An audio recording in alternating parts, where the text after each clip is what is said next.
Alikho lishona lingenazo ezalo yamukela kenazi ezihamba phambili namuhla. Lihlehlile elenkosi yakwaTembe nabasemanguzi. Ithemba ngoqeqesho lwentsha kwezobuchwepheshe, kanti usola inhlese yezepolitiki we-MK Party. Izindaba ze-1 KZN TV zifundela Siyabonga wakaduma ninabezulu elidume esandlwane siyakhuleka. Kuhlehliselwe umhla ziyisikhombisa kuncwaba enkantolo kaMantshi yasemanguzi ukulalelwa kwecala lokuhlambalaza emva kokuba inkosi yakwaTembe yafakela amalungu ayi-16 enhlangano iManguzi Community Organisation incwadi yesivimbelo ngokuvukela umbuso wayo. Imbangela yokuhlehla kwaleli cala ukhoxa kommeli wamalungu alenhlangano yomphakathi. Amalungu omphakathi wasemanguzi abhekishe ngaphandle kwenkantolo eMantshi yasemanguzi ukweseka amalungu enhlangano yomphakathi iManguzi Community Organisation. Lapha amalungu ayo abavela kwesithathu enkantolo bhekana necala lokwehlisa isithunzi inkosi yakwaTembe, inkosi uMabhuti Tembe. Laba bathi ukuhlehla izikhawu kwecala ababhekene nalo angeke kubenze badikibale ukulwela umphakathi. Angeke sisho sithi mhlambe uyasidayisa noma usilahlile, kube nje nokungabi nekuxhumana, i-communication ibe phuwa ngoba sibone sesila enkantolo ukuthi akezufika, kodwa noma kunjalo ube esethumela incwadi ephuthumayo esechaza izathu ukuthi ke sisazozilandela ngoba njengamalungu omphakathi sinelungelo lokuthi simeleleke enkantolo, nenkantolo ikushilo lokho ukuthi lelo lungelo laka wonke umuntu unelungelo lokumeleleka enkantolo. Imfuno zomphakathi zisamile okuyimfuno ezihambisana nentuthuko futhi okuyimfuno ezihambisana nokuthi ubukhosi obungaphansi kweTembe noma iTembe Traditional Council abayeke ukuphatha umphakathi ngesandla esinesihluku, abayeke ukuphatha umphakathi kunensongo phakathi, basifungela basitshela nje nokuthi ke bafuna ukushana ngempama, so abaziyeke zonke lezi zinto lezo. Amalungu alenhlangano asolwa ngokuthuka inkosi nongayihloniphi ukwenza umsebenzi wayo. Laba sola inkosi ngokuvikela kundunankulu wesizwe kaTembe uRussell Tembe abafuna ke phume kulesi sikhundla ngoba bemsola inkohlakala endaweni. Undunankulu wobukhosi bakaTembe siyacela ukuthi akaphume esikhundleni ngoba uyena oyisiphazamisa entuthukweni kuwo wonke intuthuko ekhona, kubhale kwigama lakho ukuthi yena ofika afuna u50%. Nezimo ke zemthetho eshayiwe emisha ekhona endaweni yakwamhlabi yalingana ibala yena ukuthi kube nemithetho afika nayo yena ngenkathi kungena yena. Esibalo ukuthi wayekhona bamasinga owaye undunankulu wobukhosi bakwaTembe, akuzange kubaleke izinto ezifana nalezi sitholayo njenganamhla la abantu bekhokha 1500 khona, la abantu bekhokha khona 15000 bethenga indawo zokwakha. Icala lihlehlile namhlanje inkantolo ithola ukuthi ummeli wethu okufanele asimele akabanga ingxenye yokuthi asimele, ubeka izathu zokuthi akakwazi ukumela abantu abangaba ngaphezulu kuka15. So ke thina ke njengomphakathi akusilimazi njengoba ubone nje umphakathi ongaka, akukho okusilimazayo, kodwa into esikhala ngayo kakhulu ukuthi idelivery ebesibhekile namanje sibhekile ihamba kancane, iyagqoza. Kodwa ke sizoqhubeka ngoba siyolungisa njengoba inkantolo nje ithe asibuyele kuyoqala phansi silungise izinto njengomphakathi, sibheke lokho njengamanje uma siphuma la nje siyolungisa lezo zinto. Inkosi uMabhuti Tembe uthi wavula izandla ukuba ke bebike izinkinga bebekhala ngazo base bemjikela esiswini njengotshwala bamhlasela. Inkinga leqale ngonyaka odlule ngoMeyi lapha amalungu omphakathi azibiza khona ukuthi ama-MCO iManguzi Civil Society sabalalela ke babeza nekhalazo esesicabanga ukuthi uma sizobambisana sokwazi ukubaphendula. Babeqala nje ukuthi bacela ukuthi silungise indaba kaHome Affairs onenkinga ngoba sithatha uhambo olude siye eMbazwane, kuthola ukuthi kwesinye isikhathi asizakala ngenxa ukuthi kuyokuhamba inetwork eMbazwane, abantu balala khona ekuseni ngabo3. Sazama ukuthi ke sililandelele udaba ngesho elikhulu sangaba nakho ukuthi sivumelane. Akuphelanga lapho ke kuhambe kwaze kwafinyela lapha bathi asilungise khona indaba yamawadi esibhedlela eManguzi, nakhona sathi siyocela sikhulumisana nomphathi wesibhedlela ukuze sizokwazi uba sihambisane malana nenkinga ekhona. Uthe ke emveni kwalokho ke basebekhalaza ngobukhosi. Basebethi kunezimali abahlawuliswa zona ezinganasidingo salutho. Sabuza ukuthi kwenzeka kuphi lokho ke. Abazange bephumele kobala abathi bazoletha ama receipt ukuze sikwazi ukuthi sibone lapho ke. Ezindabeni ze1 KZN TV kube inkosi Mthembu eManguzi. Isekela likaNgqongqoshe kuMnyango wezokuxhumana nezobuchwepheshe besimanje manje uMondli Gungubele uveze ukuthi uhlelo lokuthuthukiswa kwentsha kwezobuchwepheshe besimanje manje kuzoyilekelela kakhulu ngolwazi njengoba izinto eziningi emhlabeni zizodinga ulwazi kwezobuchwepheshe. Lolu hlelo beliqhutshwa ngokubambisana noMkhambathini Chamber of Commerce ukusho ke lokhu ngenkathi kuqhubeka umcimbi ukromelisa intsha eyikhulu edolobheni eScott. Emva kwezinsuku ezine intsha elinganiselwa kwikhulu ithole ukuqeqeshwa ngaphansi komnyango wezokuxhumana nezobuchwepheshe besimanje manje nalapho biqeqeshwa ngokusebenzisa ezesimanje manje ukuze ikwazi ukuziphilisa. Intsha ifunde lukhulu njengoba kulindele ukuthi iqale amabhizinisi ayo athinta ezobuchwepheshe. I've gained lots of experience like computer bengayazi, so manje I know everything about it, and I learned a lot about cybercrime with how to protect it. Ngaze kakhulu ngene kakhulu and GBV futhi sifunde ngayo ngigene kakhulu knowledge and being about a good leader. And manje senginama business idea nami sengiyakazi manje ukuthi ngoba ngingahlala ekhaya ngisho ukuthi ngihlele ekhaya ngisebenzi I don't earn anything, but nami ngisukume ngithi stand up ukuthi let them hear my voice, ngisukume nami ngiqalele ibusiness. I have ama business ideas. Sifundile besingazazi njengama benefits ama smartphones nama advantages nama disadvantages ama smartphones. Safunda nokuthi how to prevent hacking because abantu ba hack baningi abantu ba hack. So now I can say ngine idea kwi-IT na kwi-technology ngoba izinto esifundile and futhi I'm willing ukuthi ngiqhubeke ngifunde mathuba kuvela amanye amathuba akanje because lamathuba lawo ngathini awekho common. Ngqongqoshe womnyango wezokuxhumana nezobuchwepheshe besimanje manje uMondli Gungubele uthi umhlaba njengamanje usuzodinga abantu abazi ezokuxhumana bezesimanje manje ingakho kubalekile ukuthi intsha ifunde ngabanzi ngazo. Ngiqeda ukusho nje manje ukuthi economic value in 10 years to come 70% of it izawusuka kwintuthuko ekwi-internet. Manje seku-urgent ukuthi abantu abasha babe connected kwi-internet at the same time bafundiswe izakhono zokusebenza lama technology akhona, bafundiswe izakhono zokusebenza into ekuthiwa i-coding. Inhlangano yosomabhizinisi uMkhambathini Chamber of Commerce and Industry uSimphiwe Mngoma uthi emva kokuthola ukuqeqeshwa kwalentsha sebezokwazi ukuthi bayilekelele uqala amabhizinisi. Njeke abantwana banikezelwa ngecertificate asebezokwazi ukuthi bas approach beziphethe ukuze sibalekelele ngecontinuity siqekelele ukuthi konke abakutholile kwi-experience kuleli viki from robotics to coding to internet of things sesiyakwazi ukuthi sibalekelele ukuthi bakutranslate bakusebenzise uqala amabhizinisi abo amancane bakusebenzise ukukwazi ukuthi ba freelance lapho benga freelancer khona kakhulukazi laba be graphic design. Lolu hlelo obeliqhubeka ngaphansi kamasipala inkosi langalibalele lushayelwe ihlombe abaningi kwazise intsha ezothuthukiswa isuka ngaphansi kwawo lo masipala. Hence akhona namhlanje we mainly from the ages of 18 to 30 okuyiyona youth identification.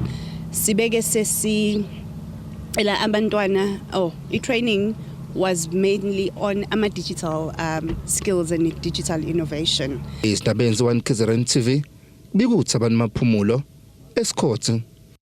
Usiyabonga Zulu oyilungu leMK Party kwaDukuza usola inhlese yezepolitiki ngokuvulelwa kwakhe icala lokufuna imali ngodliko sonkontileka. uZulu usho lokho ekhuluma neziko lezindaba namuhla. uZulu bekulindeleke ukuthi avele namuhla enkantolo kaMantshi kaDukuza njengoba ade vulela icala lokuthi ufuna izimali kosomabhizinisi abenza umsebenzi okufaka amapayipi amanzi kwiproject engaphansi kweLembe. Ekhuluma neziko lezindaba uvumile ukuthi waboshwa kodwa ngenxa yokushoda kobufakazi wadedelwa esingosizo labameli bakhe. Enye into ebekade iziko lezindaba litholile i-case number kanye nokuthi khona owesifazane osebenza kuyona le project ebekade emfune imali engu100,000 njengoba ethi waba nesandla ekutheni athole lo msebenzi. Ephendula ngalokho uthi akamazi nalo muntu wesifazane into amazi ukuthi akahlali kule ndawo kaDukuza kodwa usebenzela kuyilembe.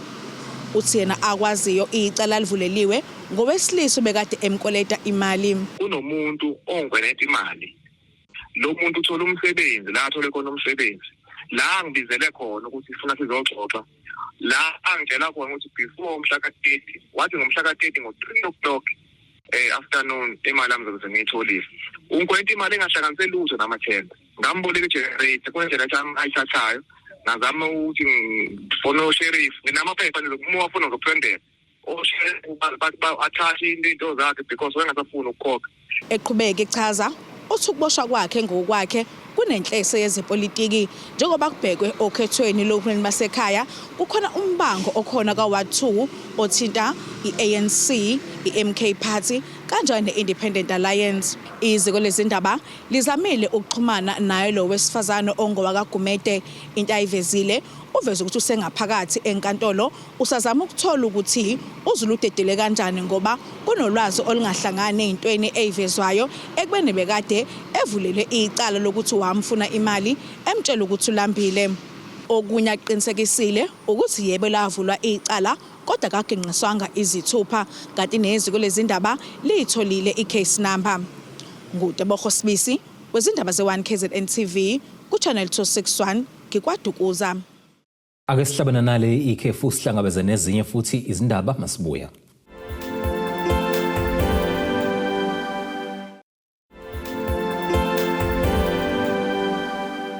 Asikubingelela siphinde sikwamukele ukuthi usanda kubukela izindaba zethu nazi ihloko ezihamba phambili namhlanje. Lihlehlile elenkosi yakwaTembe nabasemanguzi. Ithemba ngoqeqesho lwentsha kwezobuchwepheshe kanti usola inhlesa yezepolitiki weMK Party. Uvele kafishane enkantolo yesifunda eScottburg uSibonelo Gumede osolwa ngokudubula abulale umama wengane yakhe uNokuphila Mbele owayeneminyaka engama-28 phecelezi 28 ubudala waseForshepstein kwaMadlala. Kuthiwa ke umsolwa wadubula umama wengane yakhe ngoba esemalile maqede wazidubula naye ekhanda ethi uyazibulala kodwa wasinda. Umama kaMufi uSithembile Mbele uthi ke bukhulu ubuhlungu ababuzwayo noma ke ababuzwayo ngokubulawa ngesihluko ndodakazi yabo. Uthi ke bafuna ubulungiswa umsolwa ajeze. Uphinde wabingelela imanje enkantolo yesifunda eScottburg uSibonelo Gumede waseMandawe osolwa ngokudubula bulala umama wengane yakhe uNokuphila Mbele owayeneminyaka engama-28 ubudala waseForshepstein kwaMadlala. Kuthi umsolwa wazidubula kodwa wangafa. Umama kaMufi uthi ufuna ubulungisa ngokubulawa kwendodakazi yakhe. Uthi akwaziyo ukuthi umsolwa wabulala umntwana wakhe ngoba esemala. Ngitshela kuma ukuthi uSibonelo obe ubaba wengane yakhe obe ubaba wengane yokuphila eyayina 14 months by then ingane yakhe umdubulile. Washona Nokuphila yena uSibonelo wayidubula akazange azashona. Shuthi wahamba kwayohlala esibhedlela from leso sikhathi until August 14 kuqala icala la njengoba sila ecaleni icala laqala mhla ka14 August ngoba yena wayelimazile wayidubulile. Uthi umbulala nje ubeke wamvulela iprotection order ngenxa yokuthi wamshaya. Angeke ngazi ukuthi babe bangani ngoba asikaze sithole. Unokuphila wami washona uSibonelo wayina wabengena esibhedlela. But engikwazi ukuthi uNokuphila wenthi akasamfuni uSibonelo. uSibonelo wambulalela ukuthi akasamfuni. From mhla ka6 March wamshaya uNokuphila kaBhlungu. uNokuphila mhla ka7 wavuka wayovula iprotection order. Le mhla ka30 ambulale nayo. Uthi uzwa ubuhlungu obukhulu njengoba uma eza enkantolo kufanele abone umuntu owabulala ingane yakhe.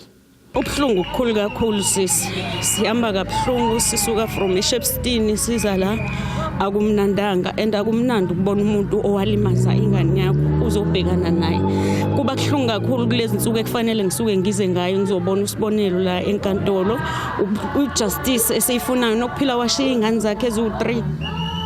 Angisebenzi mina lezo ingane ezibheke mina, angisebenzi indawo and even abantu bakubo kalengane yakhe encane bakubo kwakhe umbulali abangisupporti ngalutho.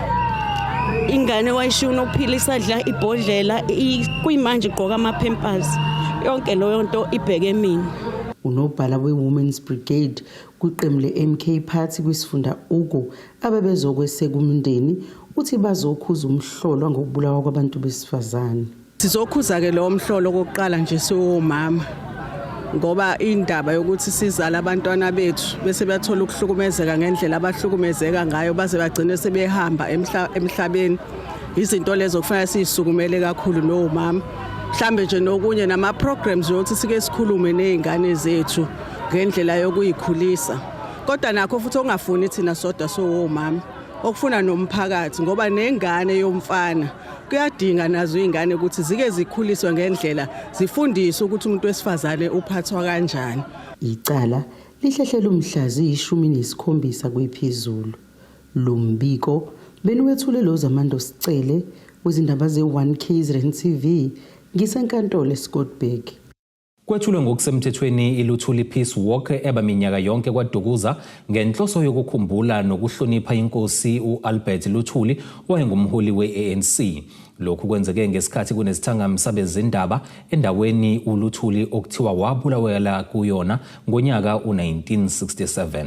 Owamnyango wezokuxhumana nezokumaketha uyachaza ngezinhlelo ezokwenzeka kulonyaka kulomcimbi. The 21st of July, which is a church service and wreath laying ceremony commemorating the actual day of Chief Albert Luthuli's death and the official pronouncement. And then also the 26th of July 2026, which is going to be a commemorative and Thanksgiving church service, which will both take place at the UCC Groundville Mission Church.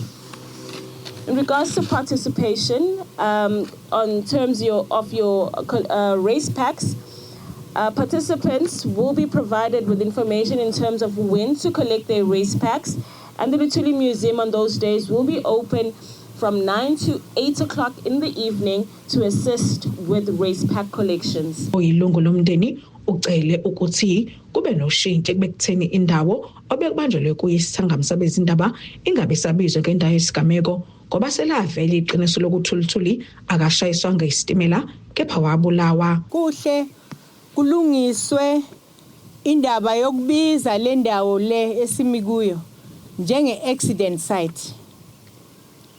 As we all know, and it has been confirmed that it was not an accident ukufa kaBaba Luthuli, it was a murder by the apartheid regime. So kungaba nama suggestions ukuthi sesizoyibiza sithini ke le ndawo manje na. Mina ngokwami I've always called it a murder site. Kodwa baningi abebe ditekile becabanga ukuthi kwakuyisitimela noma kwangesona isitimela kwagcina kuthiwa nje i-accident site. It is not an accident site. Umasipala iLembe kwaDukuza bathembise ukuqhubeka nokweseka baphinde bathuthukise le walk kanye nokuthuthukisa ingqalasizinda yomgwaqo engenela kule ndawo enomlando kaLuthuli. Lo mgwaqo bekubonile umgwaqo kuza lapha. Cha asithembise nje ucha kofanele siulungise at least kuhambeke kuloko. Kodwa ngokuzayo uplanwe kahle umgwaqo. Uplane kahle upgrade lo mgwaqo. Kodwa kuloko hayi impela kusahambeki lapha. Kodwa ngibonanga umgwaqo kuphela. Ubone nemfucuzi igcwele yonke le ndawo esesambe ngayo ukuza lapha. Kulokhu ke kukhona ukhansela uSithole nokhansela uCele. Bosocela ukuthi silungise lolu daba. This event is more than running and walking. It is about ensuring that the values for which Chief Albert Luthuli stood for continue to live in our homes, schools, communities and institutions. The benefits of this event extend well beyond this day itself. Events of this nature contribute to the local economy or township establishments, They create opportunities for small business, informal traders. Kulenyaka le walk izobe iqeda iminyaka iyishumi ikhona kanti yenzeka iminyaka yonke. Izoba ngomhla ka-25 July kubona lo nyaka kuphinde kube nezinye izinhlelo ezithinta ukuzivocavoca nokugijima. Ngodaba Khosibisi wezindaba se-1 KZN TV kuChannel 261 ngiseThekwini. Inkampani enkulukazi yaseMelika eyaziwa nge-Alcoa isivumile ukuthenga ubunini benkampani iSouth 32 okubalwa kuyo ke ezisatshe zokukhiqiza insimbi i-bauxite nemikhiqizo ke ye-aluminium neyensimbi kubalwa ke nophiko lwenkampani iHillside Smelter eseRichards Bay enyakatho nelkamthaniya ngemali ke elinganiselwa ku-92 billion wamarandi. Le nkampani yaseMelika eyaziwa ngokuthi Alco izokhokha imali engu-cash u-$3.1 billion kube $1 billion wamasheya bese ithatha kube ngesayo isikweniti sika-$750 million kanye nemali engu-$750 million uma kwenzeka kwenyuka imikhiqizo yokusansimbi. Lesivumelwano sifaka phakathi izimayini kanye nezindawo zokukhiqiza imikhiqizo ezisemazweni okubalwa elakuleli Australia kanye neBrazil kodwa hayi uphiko lwenkampani oluseMozambique. Lokhu kuzokwenza le nkampani ibe ngenye yezinkulukazi emhlabeni kwezikhiqiza i-aluminium njengoba izokwenza amathani angu-3.2 million e-aluminium ngonyaka nangu-14.8 million okusansimbi ngonyaka nokuzoyakhela inzuzo enkulu. Kukho konke lokhu kazikho izisebenzi ezisengcupheni yokudilizwa noma ukuphazamiseka kumsebenzi wazo. Lezi ndaba ze-1 KZN TV nizoziqosa cele eRichards Bay. Ake siphinde futhi sihlabana nale linye ikhefu sihlangabeze nezinye masibuya.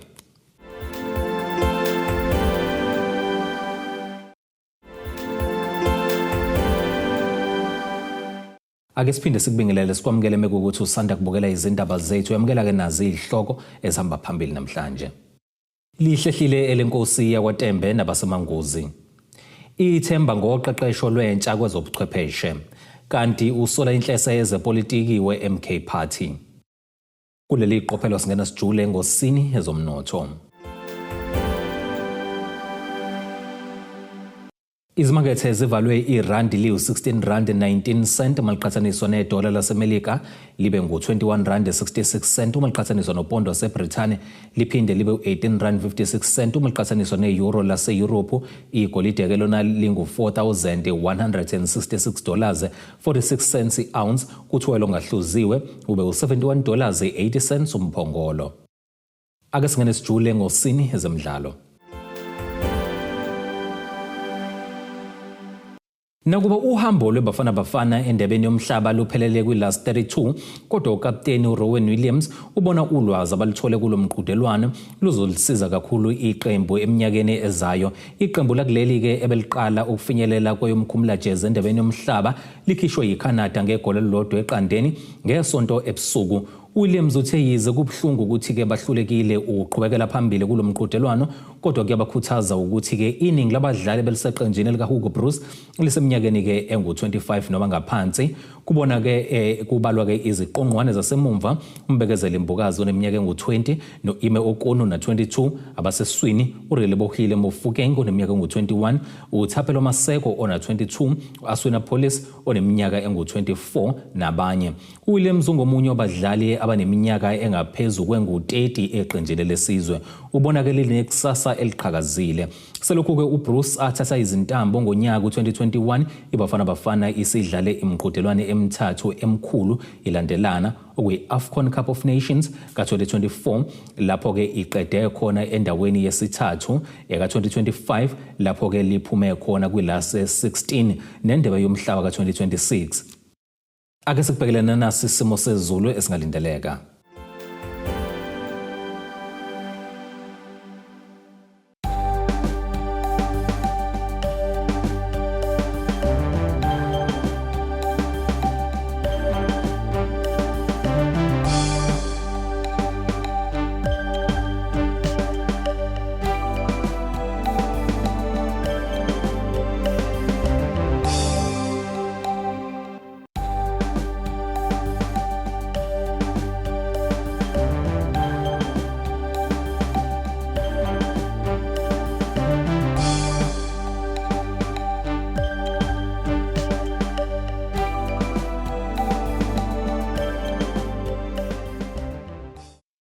uzulu omnyama ondlela zimhlophe ziyaguqa bese ziphethe namhlanje sihlangabeza futhi noma kanjani kusasa ngesikhathi esifanayo.